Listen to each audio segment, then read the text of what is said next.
Assalamualaikum warahmatullahi wabarakatuh. Perkenalkan, nama saya Siva Umi Silti dengan NIM 2314040018. Jadi di sini saya akan menjelaskan materi matematika diskrit, yaitu pertama konsep dasar graf, yang kedua derajat titik, dan yang ketiga algoritma Dijkstra. Untuk sebagai pemenuh UAS matematika diskrit saya yang diampu oleh Bunita Putri Utami MPD. Langsung saja kita masuk ke pembahasan kita yang pertama, yaitu konsep dasar graf. Nah, jadi ada sejarah singkat teori graf, yaitu seperti yang kita sudah tahu bahwa gambar ini merupakan Leonhard Euler. Jadi, teori graf ini lahir pada tahun 1736 melalui tulisan Euler yang berisi tentang upaya pemecahan masalah jembatan Königsberg yang sangat terkenal di Eropa. Nah, jadi kurang lebih 100 tahun setelah lahirnya tulisan Euler tersebut, tidak ada perkembangan yang berarti berkenaan dengan teori graf ini. Nah, kita harus mengetahui apa sih itu teori graf ini. Nah, jadi pengertian dasar teori graf ini yaitu graf G sama dengan V, E. Yang dalam hal ini, di mana V itu himpunan tidak kosong dari simpul-simpul atau vertis, yaitu V1, V2, sampai V ke N. Nah, untuk E-nya ini himpunan sisi atau edges yang menghubungkan sepasang simpul. E1, E2, sampai E ke N. Nah, adapun jenis-jenis graf, yaitu graf sederhana, biasa disebut dengan simple graph. Yang kedua, graf tidak sederhana, unsimple graph. Adapun dari arah orientasinya, yaitu graf berarah, graf tidak berarah.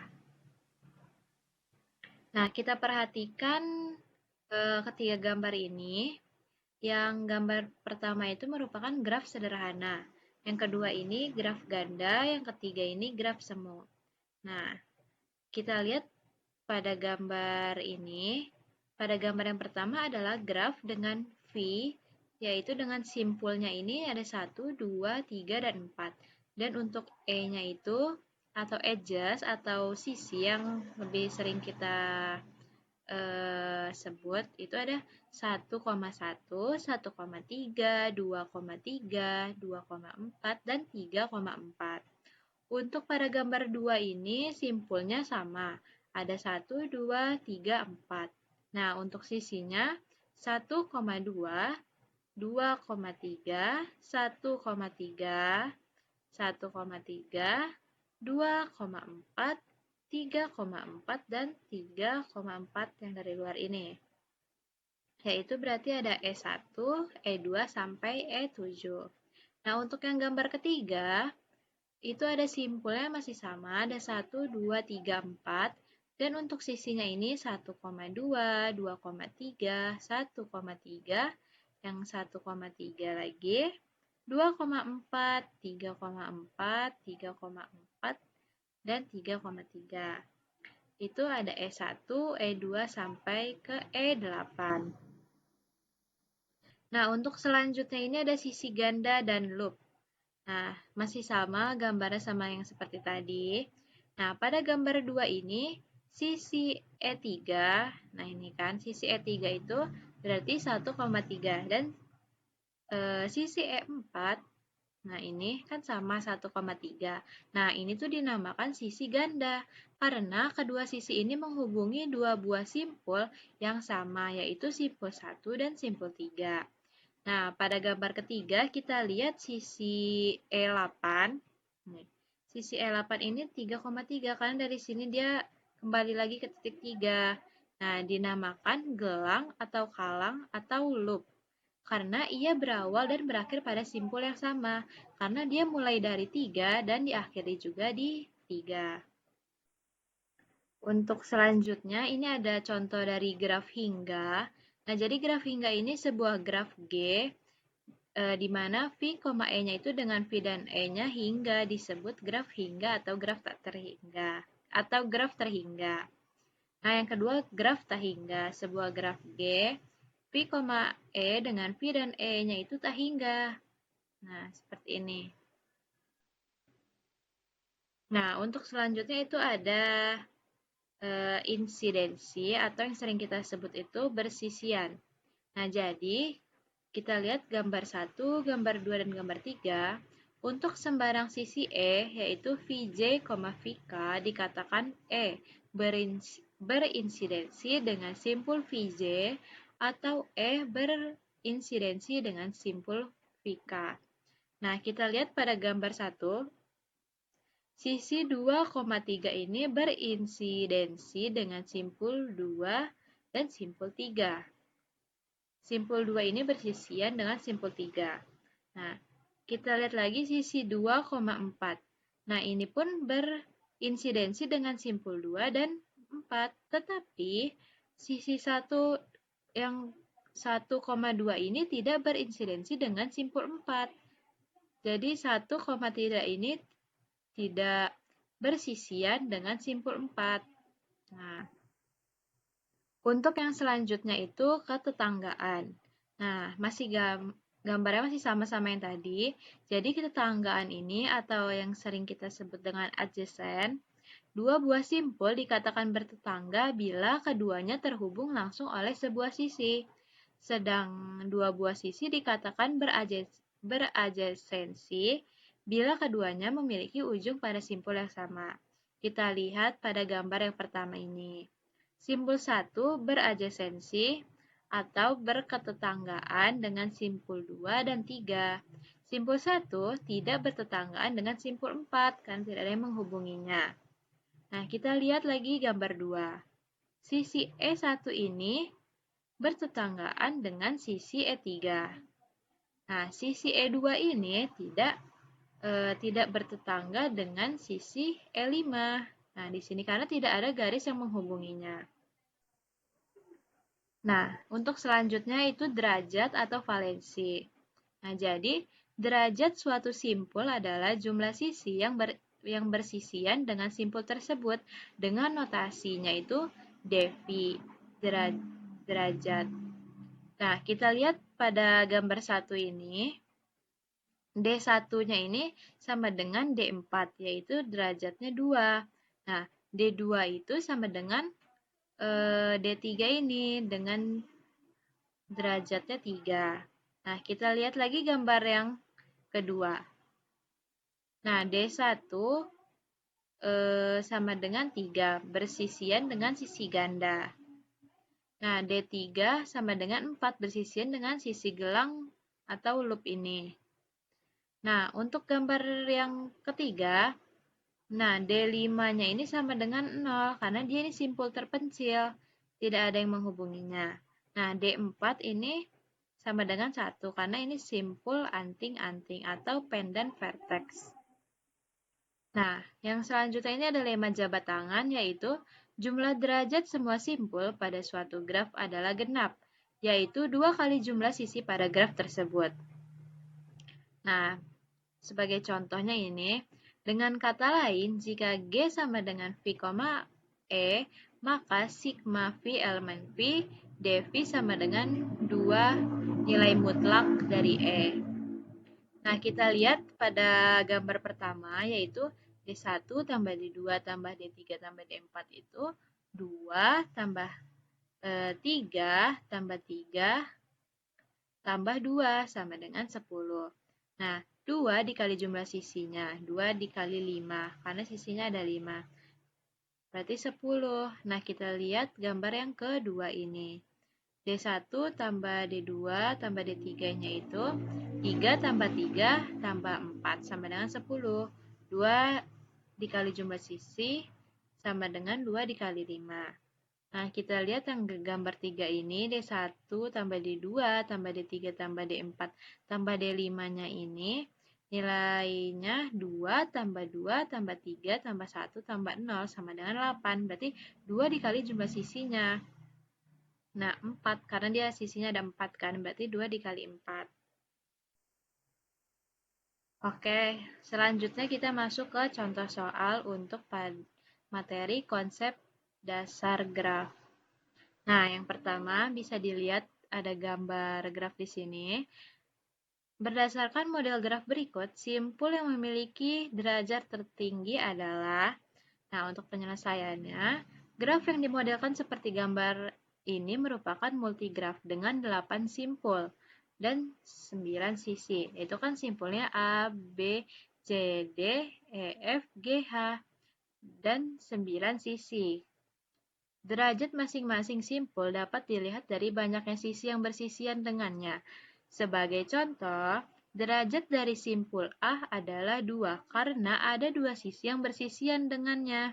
Secara matematis ditulis deg A sama dengan 2 deg itu degree atau derajat. Untuk simpul yang lain diperoleh derajat B-nya itu 3, C2, D3, E4, F1, G2, H1. Jadi, simpul dengan derajat tertinggi adalah simpul E karena dia nilai derajatnya 4. Untuk contoh soal nomor 2. Perhatikan model graf berikut, misalkan M dan N berturut-turut menyatakan banyak simpul dan sisi pada graf di atas. Nilai dari 2M tambah N adalah, nah kita lihat di sini ada berapa simpul? Ada 5 simpul. Nah, untuk penyelesaiannya, cermati model graf yang diberikan dengan seksama. Banyak simpul pada graf tersebut adalah M-nya 5, yaitu V1, V2, sampai V5. Sisanya meliputi V1, V2, V1, V2, V2, V3, V2, V5, V3, V4, V4, V5, dan V5, V5. Dengan kata lain, ada N sama dengan 7 sisi pada graf tersebut. Jadi, nilai dari 2M tambah N yaitu 2M 5 tambah 7 tambah dengan 17. Untuk contoh soal selanjutnya itu nomor 3, yaitu suatu graf sederhana akan dibentuk dari 25 sisi. Tidak ada simpul terpencil pada graf tersebut. Jika N menyatakan banyak simpul pada graf tersebut, maka nilai maksimum dari N adalah, untuk penyelesaiannya, misalkan G merupakan graf sederhana dengan 25 sisi dan tidak memuat simpul terpencil. Agar diperoleh simpul sebanyak mungkin, satu simpul tertentu harus bertetangga dengan 25 simpul lainnya dengan menggunakan 25 sisi tersebut. Secara matematis, jika V1, V2, sampai V ke-26 merupakan simpul-simpul pada graf G, maka sisinya adalah V1, V2, V1, V2, dan sampai V1, V26. Jadi paling banyak ada 26 simpul pada graf tersebut. Selanjutnya nomor 4, yaitu dalam suatu pesta, 6 orang saling berjabat tangan. Setiap orang hanya berjabat tangan satu kali dengan orang lainnya. Modelkan kasus ini dalam graf dan hitung banyak jabat tangan yang terjadi. Untuk penyelesaiannya, misalkan graf G sama dengan V, E merupakan representasi graf untuk kasus tersebut. Himpunan simpul V mempresentasikan orang, sedangkan himpunan sisi E merepresentasikan jabat tangan, karena setiap orang berjabat tangan satu kali dengan orang lainnya. Graf yang dibuat merupakan graf lengkap dengan 6 simpul, dinotasikan K6, seperti yang tampak pada gambar berikut. Nah, jadi banyak jabat tangan yang terjadi sama dengan banyak sisi pada graf tersebut, yaitu 5 tambah 4 tambah 3 tambah 2 tambah 1 sama dengan 15. Dengan catatan, secara umum banyak sisi pada graf beraturan dengan N simpul adalah N dalam kurung N kurang 1 per 2. Untuk soal nomor 5, banyaknya sisi dari graf sederhana dengan barisan derajat 5, 2, 2, 2, 2,1 adalah, untuk penyelesaiannya diketahui graf sederhana dengan barisan derajat 5, 2, 2, 2, 2, 1 berdasarkan lema jabat tangan. Untuk setiap graf, 2 kali banyak sisi sama dengan jumlah derajat simpul.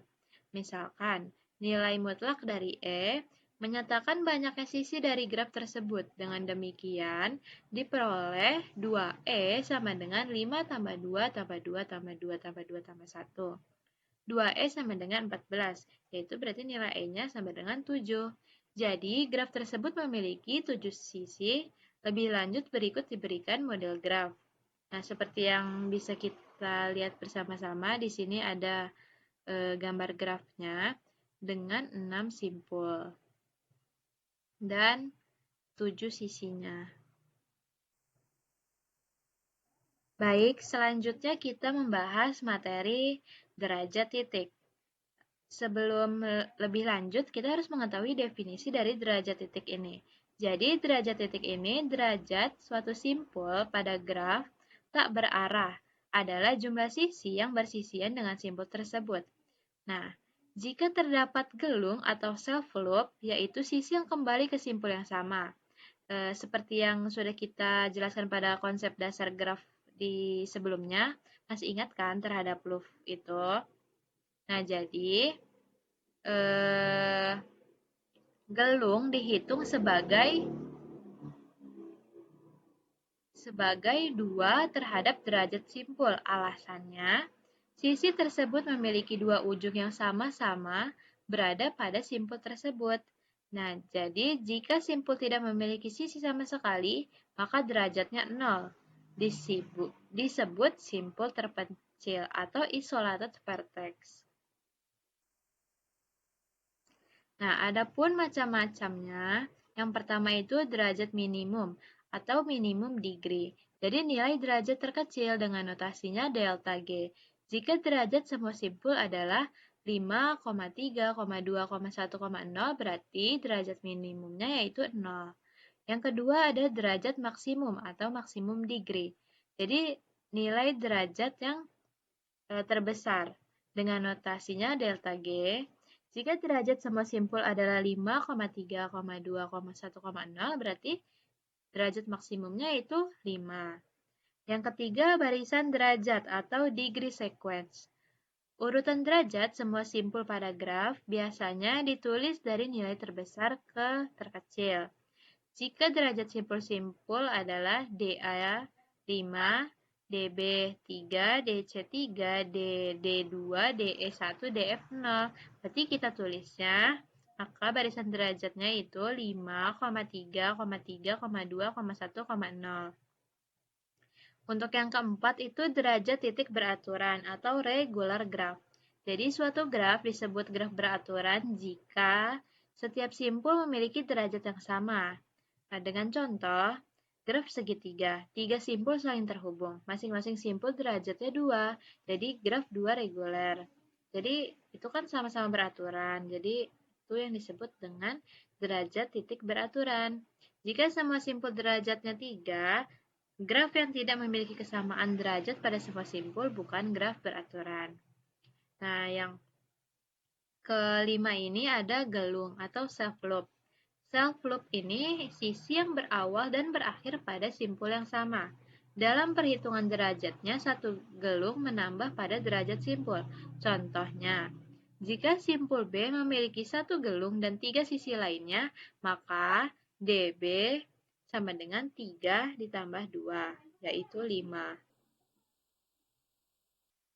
Dalam perspektif lain, macam-macam derajat titik ada 4, yaitu yang pertama simpul ganjil atau odd vertex. Titik dengan derajat ganjil, jumlahnya dalam graf selalu genap. Yang kedua, simpul genap atau even vertex. Titik dengan derajat genap. Penting untuk menentukan eksistensi sirkuit eluler. Yang ketiga, simpul bergantung atau akhir. Pendan atau terminal vertex titik dengan derajatnya 1. Merupakan titik ujung terhubung dengan satu sisi. Yang keempat, simpul terpencil atau isolated vertex. Titik dengan derajat 0 tidak terhubung dengan titik manapun. Selanjutnya itu ada derajat pada graf berarah. Jadi graf berarah ini sering kita sebut directed graph atau diagram. Adalah graf di mana setiap sisi memiliki arah tertentu yang ditunjukkan dengan anak panah dari satu titik ke titik lainnya. Pada graf berarah, derajat simpul V dinyatakan dengan D in V, yaitu derajat masuk, sama dengan jumlah busur yang masuk ke simpul V. Kalau D out V, berarti derajat yang keluar. Jumlah busur yang keluar dari simpul V, berarti dV sama dengan D in V ditambah D out V. Nah, sebagai contohnya, di sini ada contoh derajat graf berarah. Nah, kita mau mencari D in A-nya itu sama dengan 0 dan D out A-nya ini 4. Maka DA-nya itu sama dengan 4. Jadi kita tambahin si yang masuk ini sama dengan sama yang keluar ini. Nanti kita temui hasilnya segini. Mungkin untuk lebih detailnya bisa teman-teman pahami dan dilihat, ini sudah cukup jelas saya tuliskan di sini. Kita lanjut lagi. Derajat pada graf tidak berarah. Jadi, pada graf tidak berarah ini, derajat titik V dinotasikan dengan dV, adalah jumlah sisi yang bersisian dengan titik V. Setiap sisi V yang menghubungkan dengan titik lain akan menambah derajat sebesar 1 jika terdapat loop atau gelang pada titik, yaitu sisi yang menghubungkan titik dengan dirinya sendiri. Maka loop tersebut dihitung sebagai 2 dalam perhitungan derajat. Dengan rumusnya, dV sama dengan jumlah sisi yang menempel pada V ditambah 2 kali jumlah loop pada V. Bisa dilihat untuk gambarnya. Nah, lanjutnya ini ada contoh derajat pada graf tidak berarah. Berdasarkan graf di atas, diketahui derajat dari masing-masing simpul adalah sebagai berikut. dV 1-nya itu 2, dV 2, 4, dV 3-nya 2, dV 4-nya 2. Maka dV 5-nya 2 ditambah 2 dikali 1 sama dengan 4. Langsung saja kita masuk ke contoh soal pada materi derajat titik ini. Nah, pada soal yang pertama yaitu gambarlah graf dengan 5 titik dan 8 sisi dengan syarat sederhana. Untuk penyelesaiannya, contoh graf sesuai dengan syarat yang diberikan bisa dilihat pada gambar berikut. Nah, bisa kita sama-sama lihat pada graf ini yaitu ada 5 titik, yaitu titik A, B, C, D, E dengan 8 sisi ini. AB yang ini 1, 2, 3, 4, 5, 6, 7, 8. Nah, graf itu memiliki 8 sisi, dapat dihitung dari jumlah garis yang ada, yaitu sisi. Atau bisa kita tuliskan sebagai AB, AC, AE, BC, BE, CD, CE, dan DE. Graf itu sederhana karena tidak memiliki sisi rangkap maupun loop. Untuk soal nomor 2, diberikan graf tak berarah G dengan inputan titik, dengan V-nya ABCDE dan sisinya AB, AC, BC, BD, CD, DE. Tentukan derajat masing-masing titik. Langsung saja kita bisa kerjakan dengan DA-nya sama dengan 2, karena ada AB dan AC. DB, DB-nya itu 3 karena AB, BC, BD. DC-nya pun 3. AC, BC, CD. DD-nya 3 juga, BD, CD, DE. Dan terakhir DE yaitu 1, karena DE sendiri. Lanjut ke nomor 3. Suatu graf tak berarah memiliki 10 titik dan 15 sisi. Tentukan jumlah total derajat semua titik dan rata-rata derajat titik. Dengan penyelesaian, jumlah total derajatnya itu 2E sama dengan 2 dikali 15, karena 15 sisi ini, sama dengan 30. Rata-rata derajatnya yaitu 30 dibagi dengan 10 titik. Jadi 30 dibagi 10 sama dengan 3. Kita masuk soal nomor 4, yaitu diberikan graf berarah dengan sisi 1,2, 2,3, 3,1, 3,4, dan 4,2. Tentukan derajat masuk in degree dan derajat keluar out degree setiap titik. Nah, dengan penyelesaiannya kita lihat di sini ada titik 1, 2, 3, 4. Sebagai derajat masuknya, in degree-nya, kalau titik 1 itu 1, keluarnya pun 1. Titik 2, masuk 2, keluarnya 1. Titik 3, masuknya 1, keluarnya 2. Titik 4, masuknya 1, keluarnya 1. Nah, soal yang terakhir, apakah mungkin terdapat graf sederhana dengan 6 titik yang memiliki derajat titik 1,1, 2, 3, 3,4? Jelaskan. Dengan penyelesaian, tidak mungkin, karena jumlah derajat 1 tambah 1 tambah 2 tambah 3 tambah 3 tambah 4 yaitu 14, dan di mana 14 itu genap. Namun tidak memenuhi teorema Erdős-Galay, tidak dapat direalisasikan sebagai graf sederhana.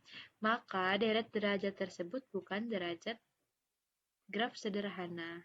Baik, untuk selanjutnya materi terakhir kita yaitu algoritma Dijkstra.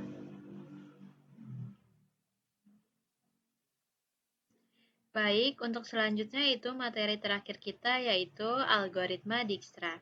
Nah, jadi algoritma Dijkstra ini adalah sebuah prosedur iteratif yang mencari lintasan terpendek antara A dan Z dalam graf dengan pembobot. Prosesnya dengan cara mencari panjang lintasan terpendek dari sebuah simpul pendahulu dan menambahkan simpul-simpul tersebut ke set simpul S. Algoritma ini berhenti setelah mencapai simpul Z. Nah, jadi adapun langkah-langkah algoritma Dijkstra, yang pertama itu tentukan titik mana yang menjadi node awal. Yang kedua, beri nilai bobot atau jarak untuk setiap titik ke titik lainnya. Yang ketiga, set semua node yang belum dilalui dan set node awal sebagai node keberangkatan. Yang keempat, dari node keberangkatan, pertimbangkan node tetangga yang belum dilalui dan hitung jaraknya. Yang kelima, saat selesai mempertimbangkan setiap jarak terhadap node tetangga, tandai node yang telah dilalui sebagai node dilewati. Nah, yang terakhir, set node belum dilewati dengan jarak terkecil dari node keberangkatan. Sebagai contoh, yaitu tentukan lintasan terpendek dari A ke Z.